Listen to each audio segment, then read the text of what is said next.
Did your family have favorites? If so, were you the favorite or someone else? I had been giving my parents $600 every single week for a year, and I told myself it was the right thing to do, that I was helping them breathe easier, that I was the dependable one who could make sacrifices without falling apart. It meant skipping dinners out with friends, saying no to little luxuries, and even putting off things I genuinely needed, but I did it because I believed I was carrying a share of the load. In my head, this money went to bills, groceries, maybe even fixing up the old house I grew up in. I convinced myself that being the one who stepped up would finally earn me something other than silence or indifference.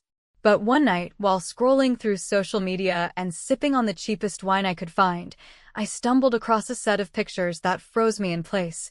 My parents, my brother, my sister, and even some cousins were all smiling in front of a sparkling blue ocean, holding tropical drinks with those ridiculous umbrellas, celebrating the start of a vacation I hadn't even known was planned. At first, I thought maybe it was a last-minute trip, some kind of spontaneous getaway that no one had the time to tell me about. But the captions underneath the photos killed that excuse immediately. Finally, the family trip we've been planning all year, my mom had written, with a dozen little hearts and laughing faces. My stomach turned. All year. Planning.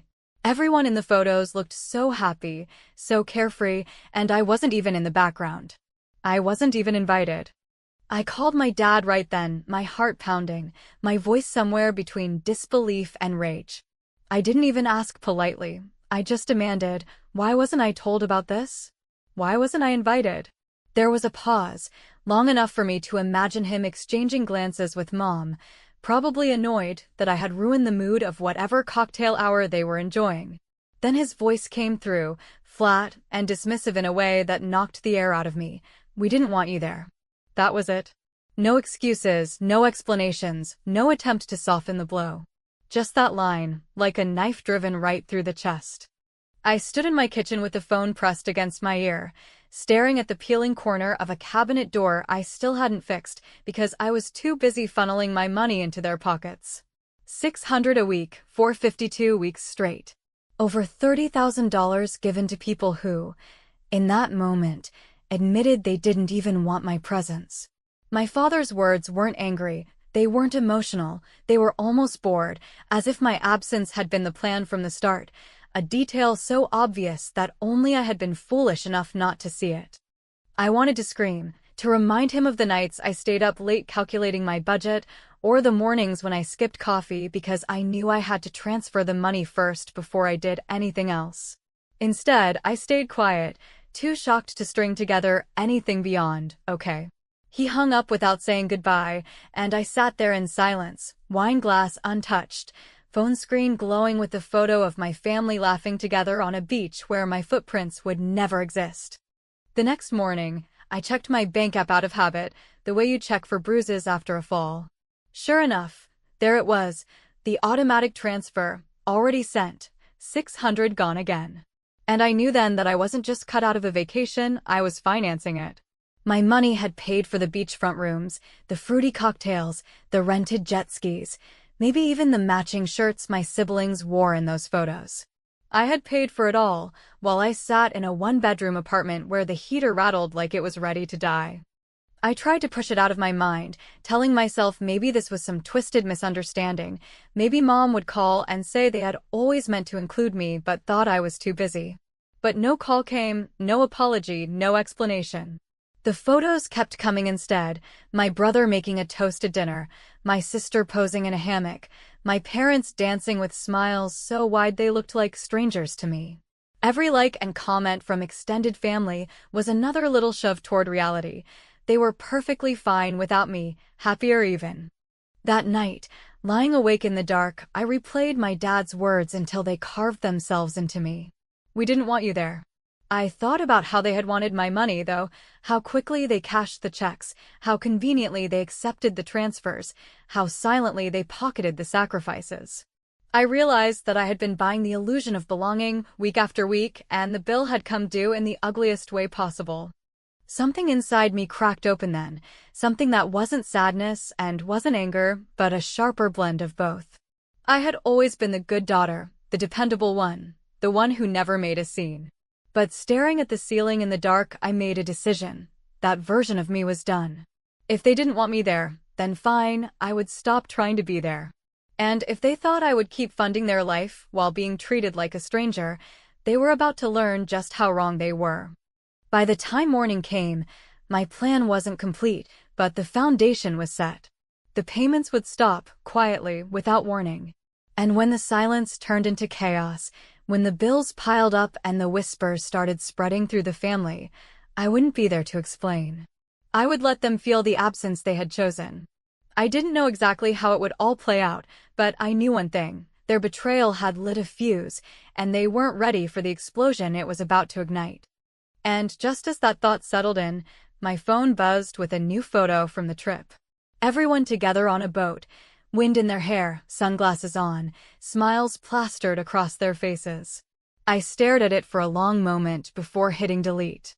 Then I opened my banking app and turned off the automatic transfer with a single swipe. My hand was steady. My heart wasn't.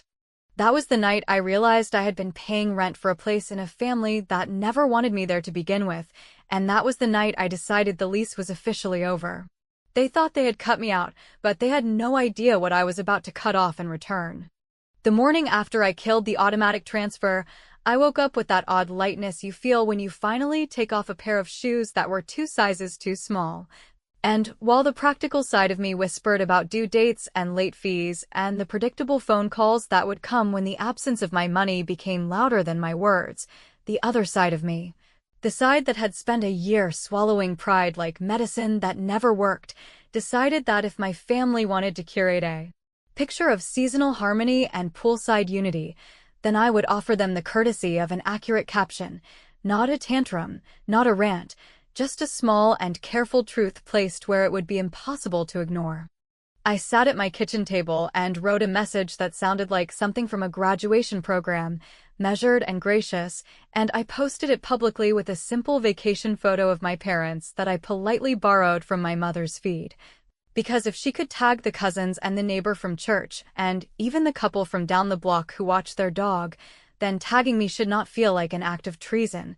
I wrote, Mom and Dad, I hope the trip is everything you needed after a long year of climbing out of bills, medical copays, roof repairs, and those winter gas statements that could scare the paint off a front door, and I'm grateful I could shoulder the heavy pieces, so you didn't have to choose between anxiety and sleep. Enjoy the ocean and the quiet, you've earned it, which did not accuse anyone of anything, yet somehow managed to say everything, because within minutes the comments started to bloom like algae after a storm. Old family friends asked polite questions with sharp edges, my aunt died and left a careful heart, and then messaged me privately to ask whether I was doing okay, because she had always suspected I carried more than my share in this family. And a neighbor I barely knew wrote something about how the dependable ones are rarely celebrated until they stop being dependable, which made me laugh in a way that sounded like a cough, and while the applause section of my mother's original post slowed into a thoughtful lull, I scrolled through more vacation photos and recognized the matching shirts and the rented boat and the expensive sunset dinner as a series of receipts wearing sunglasses.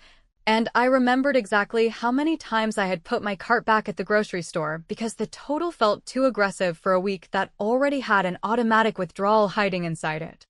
I didn't call my mother, though her silence pressed against the edges of my morning like steam under a door, because I knew any conversation would quickly transform into a familiar theater of minimization where I would be told I misunderstood the dynamics of generosity, that the money I sent was a gift without strings, that mature adults do not expect gratitude for doing what family does, and instead I opened a folder on my laptop where the monthly transfers sat in neat rows, and I highlighted them the way an accountant would when a client claims a deduction she cannot legally take, and as I looked at the total, a simple calculation that felt like a biography, I realized how easy it had become to mistake self-abandonment for love, which is a kind of math my parents never had trouble teaching me. By lunchtime, the cousins had started texting, not the ones on the boat, but the ones back home who know the tone of our father when he is trying to sound reasonable, and they asked the kinds of questions people ask when they want permission to support you publicly. Questions like, did you really cover the roof, and was the deductible as bad as Uncle Robert said, and why didn't they invite you? And I answered them with the same clarity I had given my bank for the past year, telling them that yes, I had paid for the roof and the electric and the emergency plumber when the kitchen sink tried to stage a mutiny, and that no, I had not been invited, and that my father had not tripped over his words or made a mistake when he said they did not want me there. Somewhere in the middle of the afternoon, my brother, Evan, finally reached out, not with an apology or even a lazy joke to soften the ground, but with a message that read like a line from a bargain bin thriller: "You don't know the whole story." Which would have annoyed me on any ordinary day, yet today it made me feel strangely calm, because I had spent an entire year acting like absence of detail was the same as innocence, and now that my role had changed, I wrote back that I was open to hearing the whole story as long as it was told without gaslighting or creative accounting, and that in the meantime I was done underwriting a family narrative that kept erasing me from the cast photo. Before dinner, I made a second move that felt less like revenge and more like surgery, precise and bloodless and designed to remove the tumor of assumption without leaving the patient with a convenient excuse.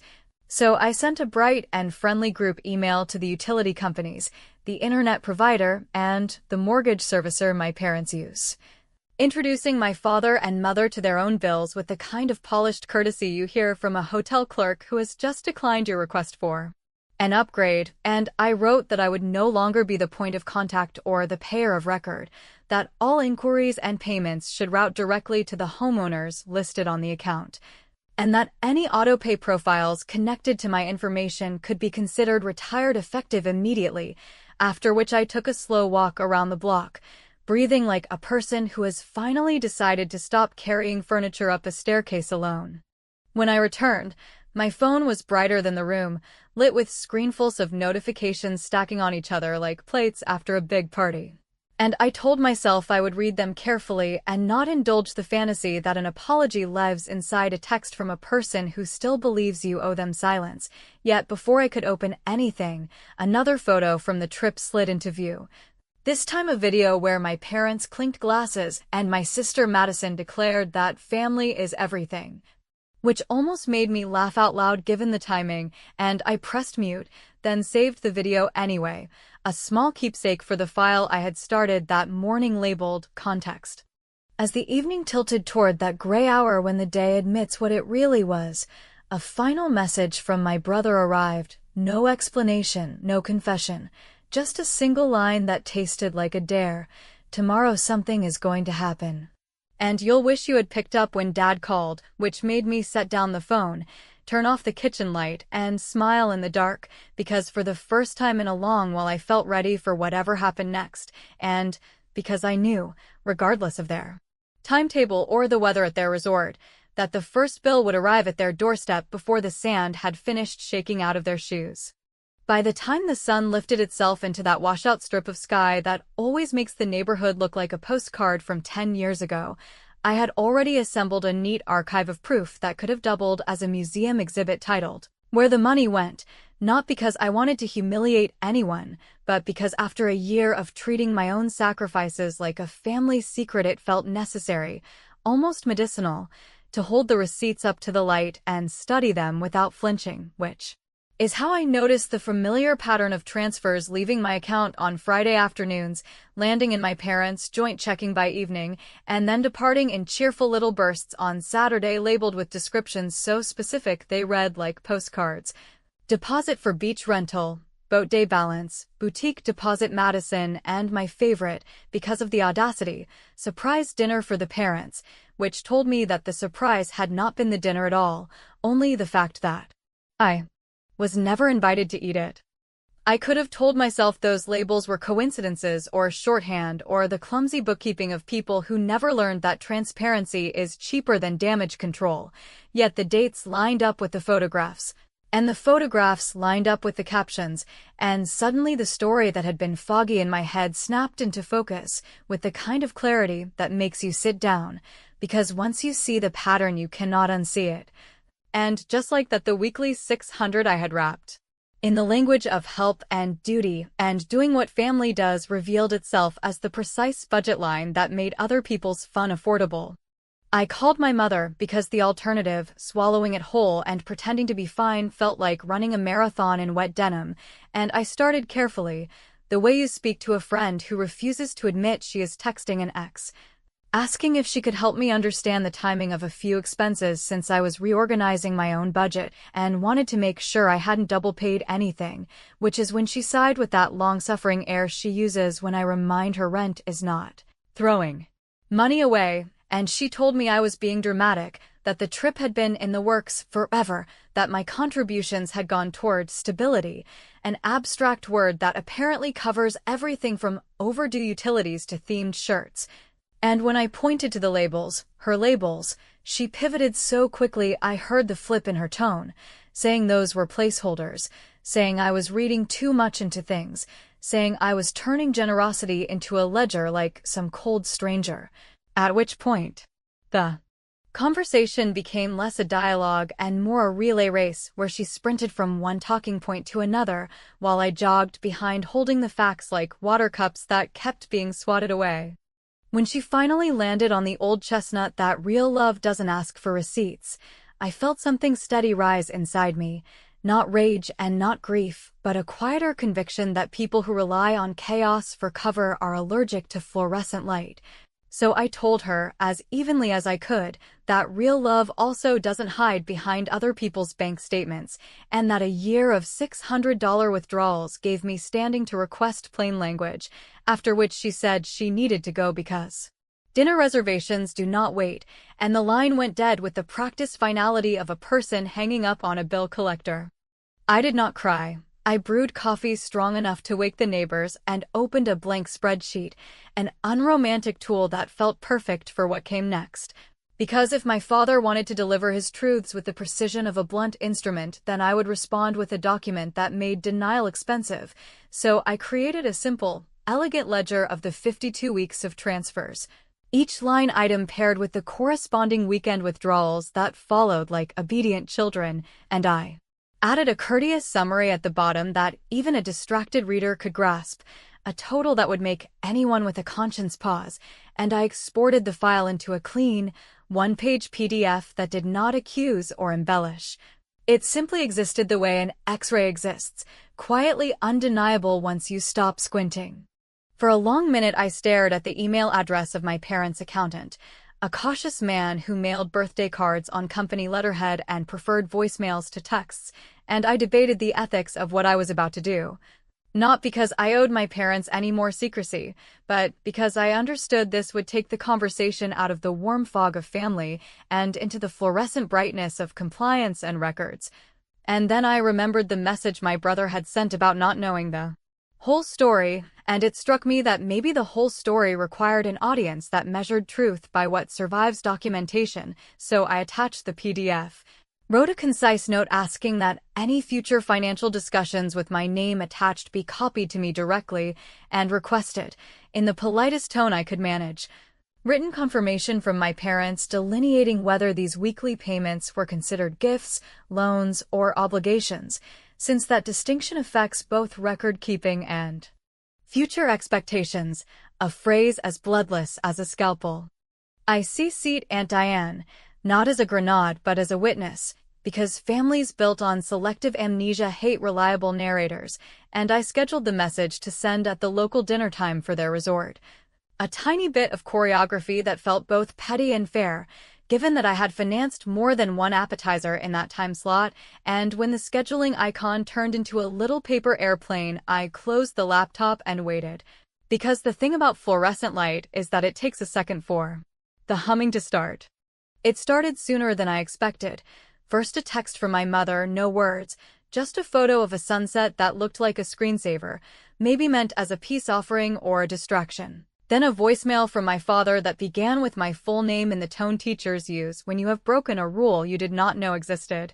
And in the background, I could hear a muffled conversation with someone who sounded like a manager explaining boundaries about releasing information without the account holder's consent. And while he talked about betrayal and respect and what kind of daughter drags outsiders into private matters, I watched a new notification pop up from the accountant's office with the subject line classification of transfers. urgent clarification requested, which is when I pressed play on my father's voicemail and realized his voice, usually thick with certainty, contained a note I had never heard before, a strained little thread that might have been fear or might have been the sound of a story losing its narrator just as the bill arrives. The first ripples from my silence reached me before breakfast the next day, when I opened my email and found a string of automated notices announcing declined payments, each one polite in the way that only machines can be. Reminders that an expected withdrawal had been attempted, but the account on file was no longer valid, and though I could almost hear my father's voice rehearsing how he would explain this as a technical glitch, the truth was printed in the timestamps. The house had grown. Accustomed to my weekly infusion, and without it, the rhythm faltered like a band suddenly missing its drummer. By noon, my phone had registered 7 calls from my mother, each one declining into shorter intervals, as though urgency might substitute for explanation, but I let them pass. Because there is a strange liberation in watching panic from the outside after you have spent months manufacturing calm for everyone else. That afternoon I heard from Aunt Diane again, not in her usual cautious tone, but with the clipped efficiency of someone who had just stepped into a storm and realized she was not the only one getting wet. She told me she had received a call from my mother, who had attempted to paint me as unstable, reckless, and ungrateful, a daughter who didn't understand the natural order of family. But Diane said she could hear the tremor in my mother's voice and recognized it as something more than exasperation. It was fear, and it was the kind that comes when a secret you have balanced for too long finally tips. I didn't have to coach her into believing me. She had seen enough of our family's theater to know when the curtain was falling, so she asked for details, and I gave her just enough to draw her own conclusions, sending her a pared-down version of the ledger I had compiled, a document that required no commentary, because numbers, unlike people, rarely lie when you set them down in black and white.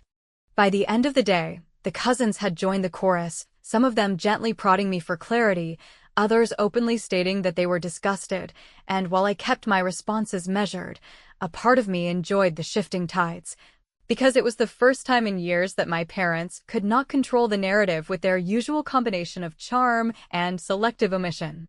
My revenge in that moment was not a grand gesture, not a confession broadcast to the entire family, but simply the quiet act of letting the truth circulate without my interference, watching it move like wildfire through dry grass, consuming the illusions they had spent decades arranging. Later that evening my mother finally reached me, her voice raw with the exhaustion of someone who had been sprinting in place all day, and she launched into a monologue about betrayal, loyalty, and appearances. Words strung together like beads on a necklace that didn't quite match, and when I didn't respond, she broke, slipping into the admission she had tried so carefully to avoid. "You don't understand," she said. "If you had come, everything would have fallen apart. You being there changes the dynamic." She didn't say how or why, but the phrasing hung heavy, suggesting something far more calculated than an oversight. I pressed her, asking what she meant, but she backpedaled, claiming she was tired, claiming I was twisting her words, and the call ended in static, leaving me staring at the ceiling with more questions than before. That night, as the streetlights hummed outside and my phone continued to flash with unanswered calls, I made my second move, one I had been holding back until the balance of power tilted.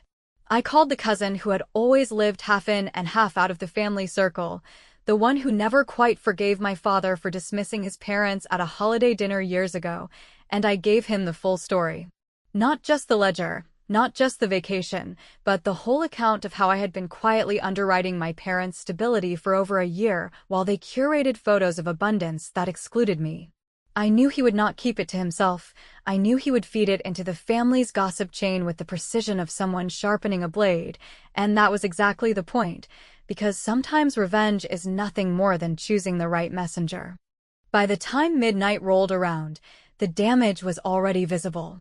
My brother texted again, this time not with a cryptic warning, but with a frustrated command to stop stirring things up, which told me more than he intended, because it meant the narrative had shifted enough that he felt it slipping away.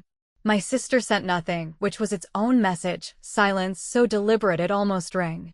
But it was my father's voicemail that anchored the evening, a strained demand that I stop involving outsiders, that I remember who raised me, that I consider the damage I was doing to our reputation, as though reputation had ever been a currency I could spend when bills came due.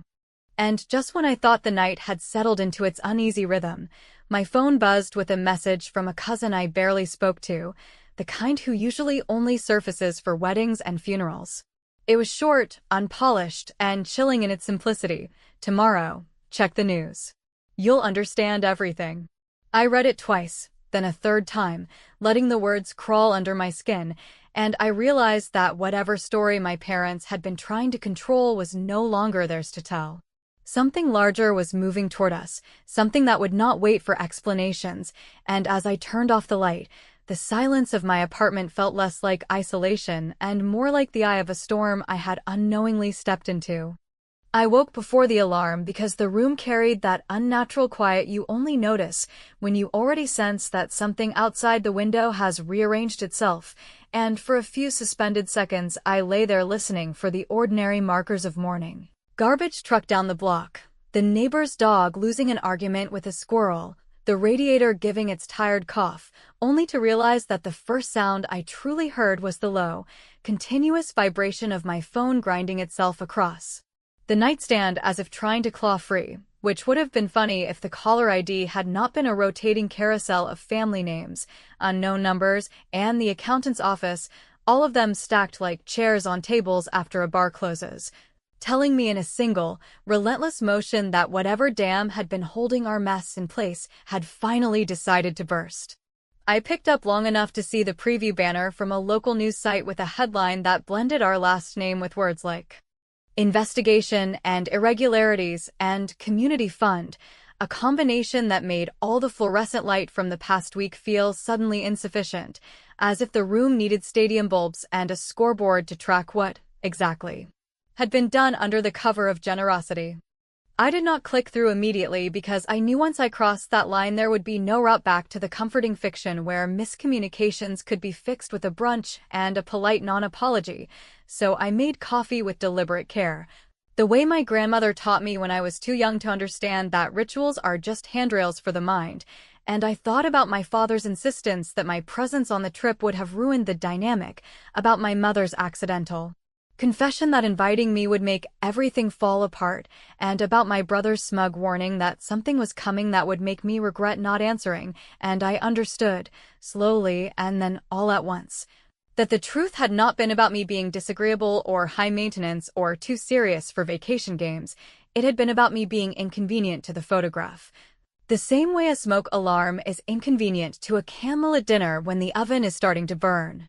When I finally opened the article, it was shorter than the headline implied, a bare-bones piece clearly written in a rush that referenced a community association audit, a mismatch between earmarked donations and recorded distributions, and a list of board members that included my father's name alongside 3 people I recognized from church picnics, and although the language was careful and framed everything as preliminary, the undertone was unmistakable. Funds had moved in ways they should not have. Signatures did not match dates, expenses were coded as outreach while resembling leisure, and someone somewhere had decided to stop whispering and start documenting. The article did not say my name because my money had never officially touched that pool, yet I saw the shadow of my weekly 600 like water stains on old wallpaper, and a peculiar calm settled over me, not relief and not triumph, just a clean, steady focus that people sometimes call resolve when they really mean the last stage of exhaustion. The calls multiplied while I read, but I answered none of them because each ring felt like a demand to resume my former role as the family soft cushion, the one who absorbs shock and translates chaos into manageable explanations. And I understood that if I picked up, even once, I would be turned into the villain who started all this by asking for receipts, which would be remarkable given that the only thing I had truly started was a quiet refusal to be a silent donor with no seat at the table. Instead, I opened the PDF I had sent the accountant and added a single line at the top for the avoidance of doubt. Weekly transfers from me to my parents ceased last Friday. Any past or future claim tying my name to unrelated accounts is inaccurate, and I forwarded that sentence to the journalist with a simple, dry note offering to confirm dates and amounts if needed, because while I had no intention of acting as a source, I was not going to let the family fold me into their defense as the confused daughter who misunderstood benevolence. Around noon, my mother finally left a voicemail long enough to be a documentary, a stuttering chain of pleas and veiled accusations in which she insisted my father had only done what everyone does when they are trying to keep the community moving, that I should remember he built our name with his hands, that I would feel responsible if I didn't help them manage the optics, and that families who love each other know when to close ranks, which made me think of battalions and shields and all the little wars that rage beneath neighborhood potlucks, and I sat there with the phone pressed to my ear and felt the tug of old training, be helpful, be useful, be quiet, until I caught myself and realized that my revenge had already matured beyond anything I could choreograph in a single dramatic act. It lived in my absence from their story, in the gap where my money used to appear on Fridays, in the silence that replaced my willingness to explain them to themselves, in the decision to let the truth stand without makeup, and in the recognition that boundaries are not walls you build to keep love out, they are doors you close to keep yourself from dissolving. I did one more thing, not grand and not cruel, just final. I typed a message to the extended family thread, those chaotic group chats that light up on holidays and vanish the rest of the year. And I wrote in measured language that I would be stepping back from family financial matters for the foreseeable future, that I loved my siblings, but would not act as a translator for choices I did not make, that any questions about bills, donations, or obligations should be directed to the people whose names appear on the accounts, and that while I wished everyone well, I was retiring from the role I had written for myself without audition. I pressed send and watched the read receipts march down the screen like small acknowledgments of a change in weather. Then I turned the phone face down and went for a walk past the houses where everyone believes their secrets are different from everyone else's. And I felt the strangest mixture of grief and relief, as if I had set down a heavy bag in a train station and did not know whether to run or rest. By evening, the article had been updated with a few more lines, not enough to satisfy curiosity, but enough to suggest that the story would not end neatly. And as the sun folded itself behind the row of maples and the apartment fell into that bluish quiet where the day's noises decide they have said enough, my phone lit up once more, a solid wall of missed calls that did not ask but commanded. And I watched it buzz until the battery surrendered, thinking about how revenge is rarely a single action that solves everything, and more often a long refusal to participate in a game that was rigged from the start. I made no promises to myself about forgiveness or reconciliation, because such words felt performative in a day that had stripped everything down to principled choices.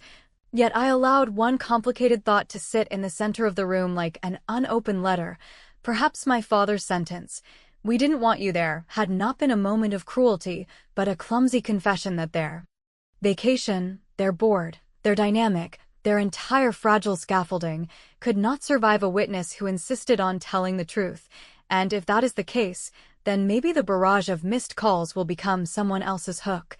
Someone else's long story about what happens when a family finally meets the price of its own narrative, and maybe I will answer one day, or maybe I will not, and the uncertainty, for once, belongs to them.